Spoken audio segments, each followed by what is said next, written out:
श्री स्वामी समर्थ. हर हर महादेव. ज्या ठिकाणी पूजा मांडणार आहे ती जागा स्वच्छ करून तिथे आपण पाट किंवा चौरंग मांडायचा, पांढरं वस्त्र हातरायचं आहे. सर्वात आधी दीप प्रज्वलन करून घ्यायचं, त्यानंतर गणपती बाप्पांची पूजा करून घ्यायची आणि त्यानंतर भगवान महादेवांची पूजा करायची. तामणामध्ये बेलपत्राचं आसन ठेवून त्यावरती शिवपिंड ठेवायची. शिवपिंडीवरती पहिल्यांदा पाण्याने, पुन्हा पंचामृताने किंवा कच्च्या दुधाने, पुन्हा पाण्याने अभिषेक घालायचा.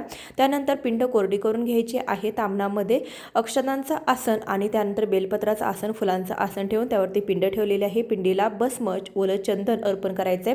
पांढरं वस्त्र आपल्याला कापसाचं अर्पण करायचंय. बेलपत्र अर्पण करायचंय. बेलपत्र अर्पण करत असताना पालतं अर्पण करायचं. देठाकडचा भाग काढून घ्यायचा.